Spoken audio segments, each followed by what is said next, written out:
मेरा जो पहला अटेम्प्ट था वो मैं उसमें फुली प्रिपेयर्ड नहीं था, वो मैंने बस दे दिया था, तो उसमें मेरा प्रीलिम्स भी नहीं हो पाया था। लेकिन मेरा जो सेकंड अटेम्प्ट था उसमें मेरा प्रीलिम्स हुआ, मैंने मेंस लिखा, लेकिन मैं इंटरव्यू के लिए क्वालिफाई नहीं कर पाया। अपनी स्थिति के आधार के मुताबिक बड़ी मेहनत करने के बावजूद उसको हमने यहाँ तक पहुँचे लेके, उसकी मेहनत जैसे भी रिजल्ट आया वो सब आप सामने। छप्पड़ पर हो, बारिश हो तो हम बड़े परेशान हैं। कई बार ऐसी सिचुएशन आई जहाँ मुझे लगा कि अब मतलब फाइनेंशियल डिफ़िकल्टी काफ़ी ज़्यादा हो रही हैं, तो बीच में मेरे मन में ख्याल आया कि मैं क्यों ना कुछ पार्ट टाइम कहीं कंटेंट राइटर की जॉब कर लूँ।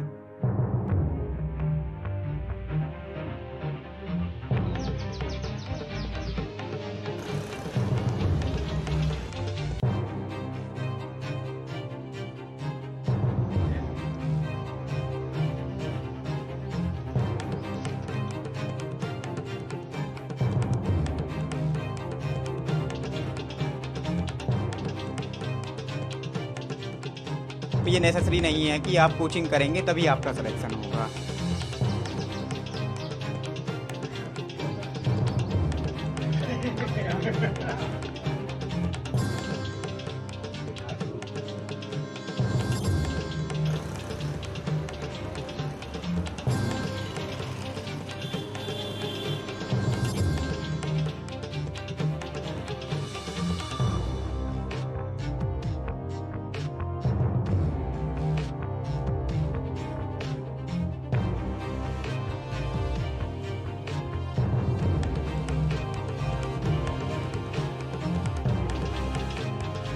मेरा उन सभी लोगों से कहना है जो कि फाइनेंशियल क्रंच की वजह से तैयारी नहीं कर पा रहे हैं या जो गिव अप करने की सोच रहे हैं, उनसे मेरा एक ही कहना है कि ये एग्ज़ाम लॉन्ग प्रोसेस है और इसमें कई बार ऐसा होता है कि कोचिंग की ज़रूरत पड़ती है, लेकिन जो आपके फाइनेंशियल इशूज हैं वो आपके कांस्टेंट नहीं बनने चाहिए। आप इसके लिए कई तरह से चीज़ें कर सकते हैं। जैसे एकदम ये नेसेसरी नहीं है कि आप कोचिंग करेंगे तभी आपका सिलेक्शन होगा। तो ये जो चीज़ है ना, ये मिथ है कि कोचिंग करेंगे तभी सिलेक्शन होगा। सेल्फ स्टडी बहुत बड़ा एरिया है और सेल्फ स्टडी पर रिलाई करना होगा। जो कोचिंग करते हैं उनका भी यही रहता है कि 30% उनकी कोचिंग है, बाकी 70% उनको अपनी जो सेल्फ स्टडी है उस पर रिलाई करना रहता है। और दूसरा चीज़, आप जैसे पार्ट टाइम जॉब भी कर सकते हैं। मेरे केस में तो ऐसी नौबत नहीं आई कि मैंने पार्ट टाइम जॉब मुझे करनी पड़ी हो। इसके लिए मैं मतलब थैंक्स करना चाहूँगा अपने माता पिता को, जिन्होंने काफ़ी फाइनेंशियल कॉन्स्टेंट्स होने के बाद भी, मेरी बहनों ने, मेरे मम्मी पापा ने काफ़ी स्ट्रगल किया मेरी ये पढ़ाई सस्टेन करने के लिए। और पर्टिकुलरली इस केस में कि मेरा 2 अटेम्प्ट में नहीं हुआ था, ये मेरा थर्ड अटेम्प्ट है। इसके बाद भी मुझे दिल्ली जैसे शहर में स्टे कराना और कॉन्स्टेंटली मुझे सपोर्ट करना, ये अपने आप में बड़ी बात थी। इसके अलावा मेरे दोस्त हैं जो हमेशा मेरे साथ खड़े रहे, मेरे मामा जी हैं, मेरी मौसी हैं जिन्होंने मुझे सपोर्ट किया। मैं एक दोस्त का स्पेशल मेंशन करना चाहूँगा, मेरी दोस्त हैं प्रियंका, जो कि मेरी बैचमेट भी हैं, उन्होंने मुझे हमेशा हेल्प की है। तो फाइनेंशियल रीजंस आपके कांस्टेंट नहीं बनने चाहिए। आप ड्रीम एस्पायर करो और इन ड्रीम्स को ट्रू करने के लिए आप मेहनत करो, और जो फाइनेंशियल कांस्टेंट्स हैं उनको उनको ओवरकम करने के लिए आप कई सारी चीज़ें, आप अपने दोस्तों की हेल्प ले सकते हैं। जैसे कई बार आपको ज़रूरत है, कोई टॉपिक आपको समझ में नहीं आ रहा है, तो कोचिंग के बजाय आप अपने उन दोस्तों से संपर्क करें जो उस चीज़ के बारे में जान रहे होते हैं, आप उनकी हेल्प ले सकते हैं। जैसे आपने अभी मेंशन किया कि आपका तीसरा अटेम्प्ट है जी। और इतनी फाइनेंशियल हार्डशिप आपके साथ है, आपके घर की एक फोटो ट्विटर पे आज ट्रेंड कर रही थी, बहुत बड़े अधिकारियों ने उसे पोस्ट किया था। जी। तो पहले और दूसरे अटेम्प्ट में आपकी असफलता के बाद आपके क्या विचार आए? कभी आपने गिव अप करने के बारे में सोचा या कोई एक्स्ट्रा सोर्स ऑफ इनकम के बारे में कुछ सोचा था? जी। सर, मेरा जो पहला अटेम्प्ट था वो मैं उसमें फुली प्रिपेयर्ड नहीं था, वो मैंने बस दे दिया था, तो उसमें मेरा प्रीलिम्स भी नहीं हो पाया था। लेकिन मेरा जो सेकंड अटेम्प्ट था उसमें मेरा प्रीलिम्स हुआ, मैंने मेंस लिखा, लेकिन मैं इंटरव्यू के लिए क्वालिफाई नहीं कर पाया। सर, उस टाइम मैं बहुत निराश था। मैं एक्चुअली मैं रो रहा था, मतलब मैं क्राई कर रहा था, मेरी माताजी से मैं बात कर रहा था, मैं एकदम रो रहा था, मैं परेशान था कि मेरे साथ ऐसा क्यों हुआ, मैंने काफ़ी मेहनत की थी। तो उस टाइम मेरी माताजी ने मेरी हिम्मत बढ़ाई कि कोई बात नहीं, इस बार नहीं हुआ, अगली बार आपका पक्का होगा, आपकी मेहनत अच्छी है, आप अच्छी मेहनत कर रहे हैं और हमको भरोसा है कि आप तैयारी कीजिए, हम आपके साथ हैं। तो मेरी माताजी ने उस टाइम मेरी हौसला अफजाई की। उसके बाद में फिर मैंने एवेलुएट किया अपने आप को कि कहाँ पे कमियाँ रही हैं। इस दौरान कई बार ऐसी सिचुएशन आई जहाँ मुझे लगा कि अब मतलब फाइनेंशियल डिफ़िकल्टीज काफ़ी ज़्यादा हो रही हैं, तो बीच में मेरे मन में ख्याल आया कि मैं क्यों ना कुछ पार्ट टाइम कहीं कंटेंट राइटर की जॉब कर लूँ। इसके लिए मैंने एक संस्थान में एक दिन में गया अभी, वहाँ पे जाके मैंने कंटेंट राइटिंग के लिए एक दिन मैं वहाँ पे ज्वाइन किया, तो मुझे एहसास हुआ कि मैं 7 से 8 घंटे वहाँ पे दूंगा, उसके बदले में वो अराउंड 500 मुझे पर डे पे करने के लिए बोल रहे थे। तो मेरे दिमाग में वहाँ बैठे बैठे मैं जब कंटेंट डिजाइन कर रहा था तो मेरे बात दिमाग में एक चीज़ आ रही थी कि मैं 7-8 घंटे यहाँ दूंगा इस कंटेंट डिजाइन में, उतना टाइम अगर मैं अपनी सेल्फ स्टडी के लिए दूं तो मैं इससे कहीं बेहतर कर सकता हूँ।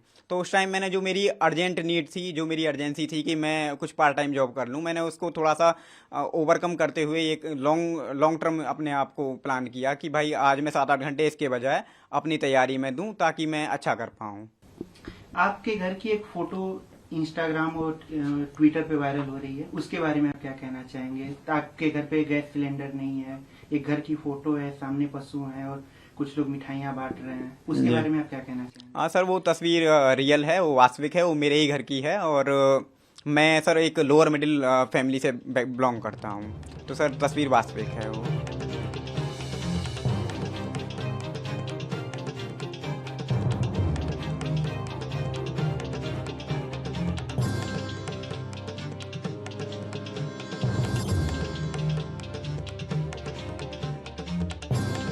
सुमन जी, ये बताइए कि आपका बेटा जो है वो आईएएस बन गया, हाँ जी।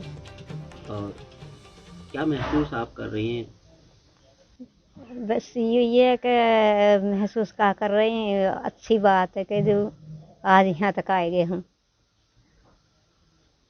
आपके घर की कंडीशन कैसी है? मैं देख रहा हूँ कि इधर आपका छप्पड़ पड़ा हुआ है। हाँ, छप्पड़ पर हो, बारिश हो तो हम बड़े परेशान हैं। अभी आप चूल्हा चला रही थी माता जी, हाँ, तो क्यों, क्या वजह है कि आप चूल्हा चला रही हैं? घर में गैस नहीं है? गैस नहीं है, भरी हुई नहीं है, पैसा की परेशानी है। पैसे की वजह से गैस भी। हाँ, तो इतनी तंगी के हालात में आपके बेटे ने पढ़ाई की, कुछ बात बताइए, किस तरीके से पढ़ते थे? वैसे ऐसे ही पढ़ते थे, हम भी ऐसी मेहनत मजूरी करे है, और क्या किसान है, आदमी है, हम क्या कर सकें, बस इतनी हमने मेहनत मजूरी करके हम यहाँ तक लाए। पवन भी यही पढ़ाई करते थे? हाँ। क्या दिनचर्या थी पवन की, कुछ बताइए। हाँ? क्या दिनचर्या थी, कैसे पढ़ते थे? बस ऐसे ही पढ़ते थे, क्या नाम है, अपने शांति माहौल में और अपनो शांति रखे घर में, वो पढ़ता रहता था। आपके यहाँ इन्वर्टर भी नहीं है, ना, लाइट चली कुछ जाती नहीं होगी, है। तो फिर कैसे पढ़ाई करते थे? मोबाइल से ऐसे ही पढ़ाई करते हैं। मुकेश जी, ये बताइए कि आपके बेटे ने जो है यूपीएससी जो एग्ज़ाम है वो क्लियर किया है जी। बड़ी बात यह है कि 239वीं रैंक आई। क्या कहना आप चाहते हैं बेटा आपका आईएएस बन गया? उसकी मेहनत पढ़ाई लिखाई की और हमारे उसका सहयोग परिश्रम करके उसको पैसा दिला देने के और अपनी स्थिति के आधार के मुताबिक बड़ी मेहनत करने के बावजूद उसको हमने यहाँ तक पहुँचे लेके। उसकी मेहनत जैसे भी रिजल्ट आया वो सब आपके सामने आया। आप मजदूरी करते हैं, घर आपका है कि आपके यहाँ छप्पर है, किस किस तरीके से उन्होंने पढ़ाई की, कुछ बताइए। बड़ी मेहनत मजदूरी करके, ना किसान ना मजदूर, भी जो 2-4 बीघा बारो, ना किसान है ना मजदूर है। जैसे जैसे समय पड़ता रहे वैसे कहीं मेहनत करनी, कभी खेती में लगना, उसको हम पढ़ाई के लिए खर्चा पानी देते रहे।